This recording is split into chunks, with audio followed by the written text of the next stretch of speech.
Umberto Eco. Humberto destaca varios elementos claves en el proceso de la interpretación de un texto literario. Señala que el texto está compuesto por signos que deben ser descifrados y que el autor es solo una de las instancias que intervienen en la creación del texto. También Umberto Eco destaca la importancia del lector en el proceso interpretativo, ya que es él quien completa el sentido del texto. Además, discute la importancia del signo, el código, el referente, el texto y la interpretación de un texto literario. Hola, mi nombre es Braulio. Hoy hablaremos sobre el libro de Umberto Eco, Los límites de la interpretación. En el libro se nos presenta la idea de que toda interpretación es subjetiva y ligada a los límites de conocimiento del intérprete, y por lo tanto un solo texto puede ser interpretado de diferentes formas. Para llegar a esa conclusión se debe tomar en cuenta los siguientes puntos. Texto según Eco. El texto es una entidad que se encuentra a un nivel lingüístico superior al de la simple escritura y que se compone de una serie de signos que deben ser descifrados, como la frase 100 años de soledad de Gabriel García Márquez. Autor. Según Eco, el autor es una de las figuras que ha sido sobrevaluada en la historia de la interpretación, ya que se le ha atribuido la función del dueño del texto. Sin embargo, Eco sostiene que el autor es solo una de las instancias que intervienen en la creación del texto y que su función es limitada, como William Shakespeare.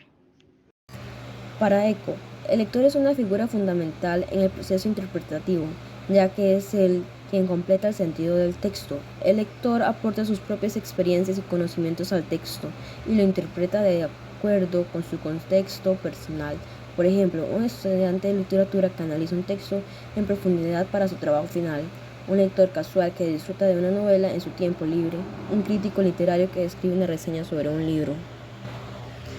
Para Eco, el signo es la unidad mínima de significado que se encuentra en el texto.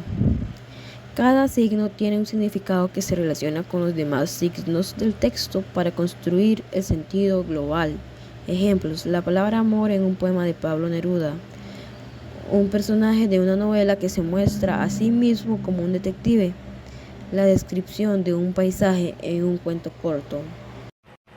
Código. Eco entiende el código como el conjunto de reglas que permiten la comunicación entre el emisor y el receptor. El código es necesario para que los signos puedan ser interpretados y para que la comunicación sea posible. Con base a esto daremos 3 ejemplos de lo que entendemos como código según Eco. Como primer ejemplo tenemos el idioma español utilizado en un poema de Federico García Lorca. En el caso del poema de García Lorca, el código utilizado es el idioma español, que consiste en un conjunto de reglas gramaticales y léxicas que permite la construcción de oraciones, la expresión de ideas y emociones de manera poética. Como segundo ejemplo posible de lo que entendemos lo que dice Eco sobre el código, tenemos los símbolos matemáticos utilizados en un artículo científico. El código utilizado son los símbolos matemáticos y las fórmulas, que permiten la representación de conceptos abstractos y relaciones complejas de forma precisa y concisa. Y como tercer ejemplo tenemos el lenguaje corporal utilizado en una obra de teatro. El código utilizado es el lenguaje corporal y verbal, que permite la expresión de emociones y la interpretación de personajes y situaciones. El lenguaje corporal como gestos, posturas y movimientos es un componente esencial del código teatral, ya que permite transmitir emociones y sensaciones de manera visual. Referente. El referente es el objeto o realidad al que se hace referencia en el texto, pero que la interpretación del referente puede variar según la perspectiva del lector. En otras palabras, el referente no es algo objetivo y fijo, sino que puede ser interpretado de manera diferente por cada persona que lee el texto. Para ejemplificar esto, podemos hablar del retrato de la familia aristocrática en la novela Orgullo y Prejuicio de Jane Austen. El referente en este caso es el retrato, pero la interpretación que se haga de él puede variar según el lector. Por ejemplo, para algunos lectores el retrato puede ser visto como una representación de la riqueza y el poder de la familia, mientras que para otros puede ser visto como la crítica a la superficialidad y la vanidad de la aristocracia. Contexto. El contexto es el conjunto de circunstancias que rodean al texto y que influyen en su interpretación.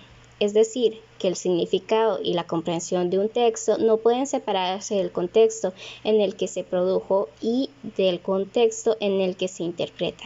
El contexto puede ser histórico, cultural, social, político y personal, y todos estos elementos pueden influir en la interpretación del texto. Para ilustrar esto, se habla del contexto histórico y cultural en que se escribió El Quijote de Miguel de Cervantes. Este contexto incluye la España del siglo XVI, una época de grandes cambios políticos, sociales y culturales. La obra refleja esta época y se puede entender mejor si se conoce el contexto histórico y cultural en que fue escrita. Intertextualidad.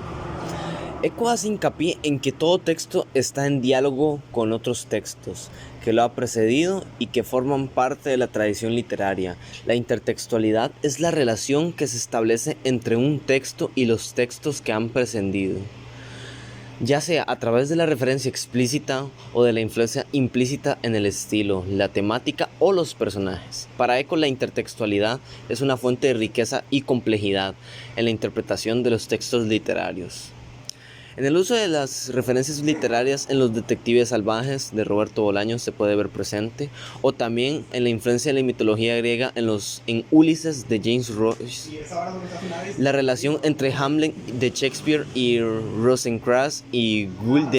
La interpretación no puede ser ilimitada. En el libro Eco argumenta que no es posible una interpretación ilimitada de un texto. Si bien es cierto que un texto puede tener múltiples interpretaciones, no todas las interpretaciones son igualmente válidas. Eco sostiene que existen límites para la interpretación y que estos límites están determinados por el propio texto y por las reglas que rigen la comunicación.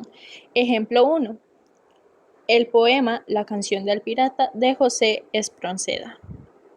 Este poema puede tener múltiples interpretaciones, pero todas ellas deben estar basadas en el texto mismo y en las reglas que rigen la poesía. Una interpretación que diga que el pirata del poema representa al propio Espronceda y que la búsqueda de la libertad es una metáfora de su propia lucha contra la opresión política del momento. Podría ser válida, pero solo en la medida en que éste respalda por el texto y por las convenciones literarias del género poético. Ejemplo 2. La novela 100 años de soledad de Gabriel García Márquez. Esta obra maestra puede ser interpretada de múltiples maneras, pero no todas las interpretaciones son igualmente válidas. Una interpretación que diga que la novela es una alegoría del imperialismo estadounidense en América Latina podría ser válida, pero solo en la medida en que éste respalda por el texto y por las convenciones literarias del género narrativo. La subjetividad del lector. Eco reconoce que la interpretación de un texto también está influenciada por la subjetividad del lector. Cada lector tiene su propia perspectiva y experiencia, y esto puede influir en la forma en que interpreta un texto. Sin embargo, Eco sostiene que el lector debe ser consciente de su propia subjetividad y debe intentar acercarse al texto de la manera más objetiva posible, teniendo en cuenta los límites y el contexto de la interpretación. Ejemplo 1. La novela Moby Dick de Herman Melville. Cada lector puede interpretar la novela de una manera distinta, basándose en su propia experiencia y perspectiva. Por ejemplo, un lector que haya trabajado en la industria relacionada con la pesca puede interpretar la novela de una manera distinta a un lector que no tenga esta experiencia. Sin embargo, ambos lectores deben tener en cuenta los límites y el contexto de la obra para llegar a una interpretación válida. Ejemplo 2. El poema Soneto 23 de Garcilaso de la Vega. Cada lector puede tener su propia interpretación del poema, basándose en su propia subjetividad y experiencia. Por ejemplo, un lector que haya experimentado el dolor de la pérdida de un ser querido puede interpretar el poema de una manera distinta a un lector que no haya pasado por esta experiencia.